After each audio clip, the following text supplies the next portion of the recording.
Man, what a day kicking off for a Monday already. Just got my butt kicked. Anyway, today we're going to be talking about, starting a new used car lot business and auction cars, because this came up yesterday. So, all right, I think this is a pretty cool little subject because it's kind of like, for car people, when we go to the auction, it's kind of like going to the mall for some people, because there's so many fun things to look at. I mean, there's so many distractions, right? Say whatever price range you're in, you tend to, number one, not look in that, right? Because it's easy to look and overspend. So immediately when we go to the auction, we want stuff that, just like at the store, we probably shouldn't buy. So I want to look at it a little deeper than that. So obviously the first thing before you go to the auction is have a plan. So you want to know what, range you're going to get into, especially for new guys. If you stay hard on your budget, the more you do this, the more you'll be able to be flexible with yourself. But as far as just jumping in and trying to figure out, right off the bat, if you've only got 10 or 20 grand to spend, then, and you need 5 cars, then you immediately know you don't want to spend more than, say, $2,500 a car or $3,000 a car or whatever, or maybe you got 40, 50 grand little floor plan and you're just trying to be in that $7,000, $8,000 car range. So anyway, first, know your niche. Now, let's talk about a few things that you can run into or possibly run across at the auction that would be relevant to the type of car you're buying. So it really comes down, more than the car, is the seller. So the seller is how I kind of pick and choose who I'm going to buy. And I thought maybe this would be a cool video based on, you could see, this is what I look at 30 years later, looking in this is all I see when I go to an auction. I don't see lanes and lanes and lanes of cars. I just try to pick out the specific buyers or sellers that I'm looking for to buy from. So the different kind of buyers out there, and I'll just kind of rate them as I'm going through it. So one of my favorite cars to buy is called GSA, which is, these are government vehicles that are off lease from the government, or they're liquidating. There could be various reasons on why they're getting rid of government vehicles. But man, those are usually priced right. They're usually nice vehicles. They're usually not killed with mileage. They're maintained. They're usually not rust buckets. I mean, pretty safe bet if you jump into the GSA cars that you're okay. Sorry, getting text messages. That's what happens when you're busy all the time. You can't just be sitting on the phone, playing on YouTube. All right, so GSA is a great, if you can get a government sale auction, that's great. No problem with that one. So another person you might run across there is a primary lender selling repossessions. Primary lender repossessions are great as well, because usually a primary lender doesn't always pay to rehab a car. So a lot of primary lenders, and when I say primary lender, I'm talking about GMAC, Toyota, Ford, whoever. Usually their clients ran into some kind of financial problem, but most of their life have been a pretty responsible person. So that pretty much means, not always, but generally, look at the car, use some common sense. But a primary repossession is usually a pretty good car. Based on, it's usually just somebody with some hardship, and so you don't have to worry about, did it get maintained, did it get the oil changed? Because most people that took the time to make payments and have good credit, they kind of follow the procedures for taking care of cars.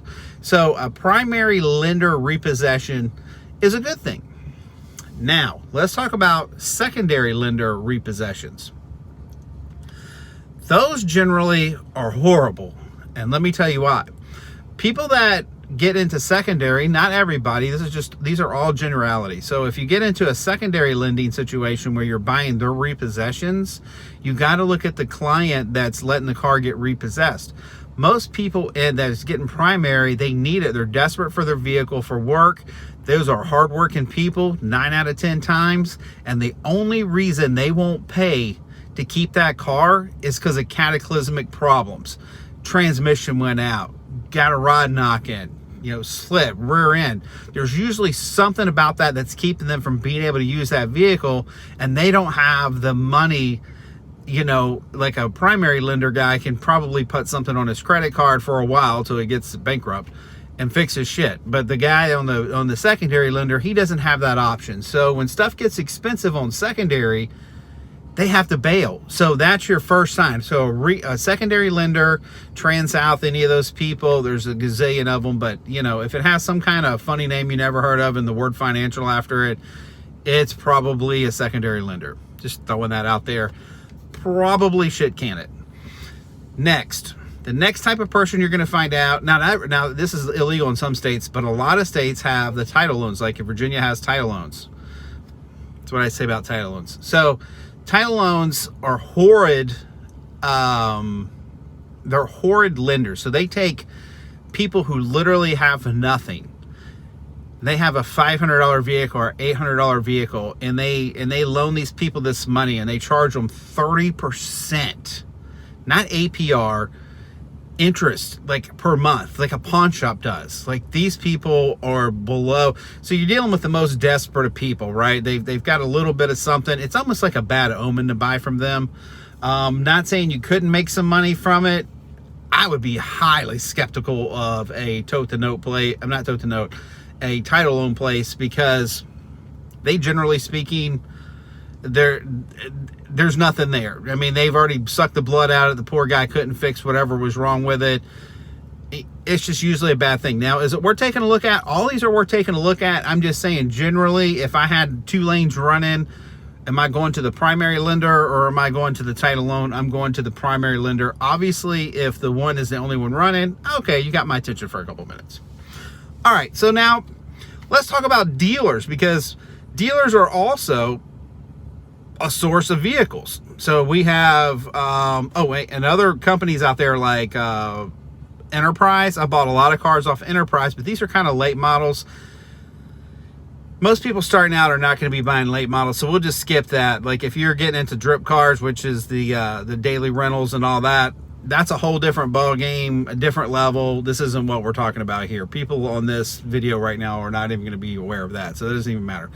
So let's just talk about dealers. You know, we're on a budget. We're trying to figure out who to buy from. All right, tote-to-note dealers selling their cars. Guess what? They sell their cars because they can't sell their cars. Okay, that's like the primary reason that's there. It's because they just can't sell it. A tote-to-note lot, and I love them. They're my brothers, but we all know that if you got a car that'll hold 2 or 3 years down the road and make a couple payments, we're going to keep it in inventory and sell it. All right, the next dealer, we get into the wholesale dealers. They're kind of hit or miss. Wholesale dealers, I feel kind of okay with a lot of times, because they're just guys out there trying to make a little spread in the middle, which is okay. We all can make profit. There's nothing wrong with that. And generally, if it's a respectable guy that's there all the time, then I would be okay with it. I have lots of friends that I could say, hey, I bought this whatever the other day. It's got a wheel bearing. He's like, man, I'll make it up to you on the next one. Whatever. So these guys are not intentionally trying to rook your brains out. And what I mean by that is they're not trying to sell you a bad car. They're just trying to make a spread in the middle. And a spread in the middle, good profit, that makes the world go round. We're all okay with that. I don't have a problem with it. Most people don't.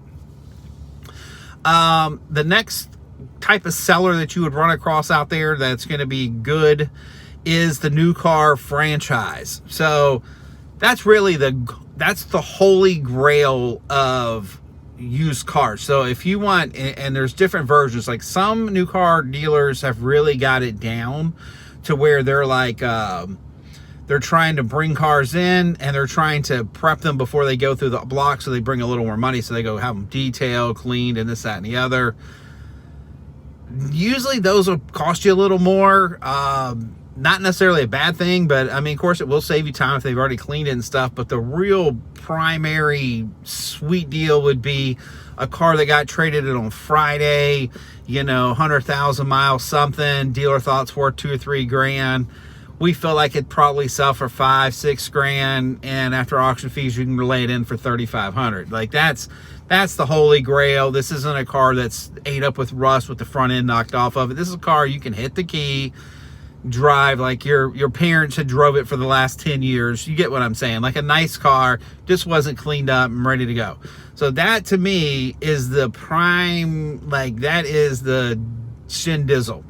Now, We got other variations out there now, like CarMax has jumped into the game of the wholesale game and stuff being available game that didn't used to be around. So I think they're actually an okay, viable source too. I mean, you know, with CarMax, I'll give CarMax one thing. You know, if you ever take a car to them, they'll just check it out completely. And that's super cool because they already know what's wrong with it. So at the auction, as long as you know who the seller is, I don't go to them that often, but I know a lot of people do. And I've seen a lot of people get some really good deals out of there. And then there's public auctions, right? You can just, as a public person, just walk into an auction. Same thing would apply. Who's selling it? You know, we're trying to filter it out. If it's coming from a private individual, and a public sale from a private individual is the holy grail. In other words, that's what you're looking for in a public auction. Not saying you couldn't get a good deal from dealers. And really, when it comes to the dealers, start building some relationships, man. Because like if we're doing business every week, and you know that there's a bad engine in a car and you sell me, guess what? You just saw, and I buy a car from you a week, you just saw 52 car sales for the next year. So most people that are decent, and there is a lot of decent people in the car business. It's not like as bad as everybody says it is. There's a few bad actors, but there's really a lot of decent people that work their ass off, that try to have a good name and try to really do right by people. And those are the people that you want to kind of gravitate to. I'm not saying they're perfect. Hey, we're not perfect. People aren't perfect. They're going to make mistakes buying and selling. But that's, you know, you've heard it a million times. Whoever you run with is who you'll be. If you sit around and you buy the leftover junk from a title loan place and a tote the note dealer, guess who you are? You're the guy below the title note guy and or the title loan guy and the tote the note guy. So it all is who you run with, right? So whoever your circle is who your dealership's going to reflect. All right, so that's my 2 cents for the 10 cents of today. And it's Monday. I hope you guys kick some butt today. It's the beginning of the week. You can make a ton of money this week. Got to get your head right, man. Get in the fight, man. Let's just go get it done. Anyway, nothing but love for you guys at the RVA. Before I check out, has anybody got a question? 1, 2, 3, 4, 5. Everybody's quiet today. Hey, that's more about it. That means everybody's having a great weekend. If you're having a great weekend, hit the thumbs up. Well, I don't mean weekend. I mean week. You're having a great week. Anyway, anybody got any subjects for tomorrow? Let me know. I got an idea, but, you know, if you come up with something better, we'll hit it. But I'll visit with you a little bit tomorrow, man. Nothing but love from the RVA. See you, baby.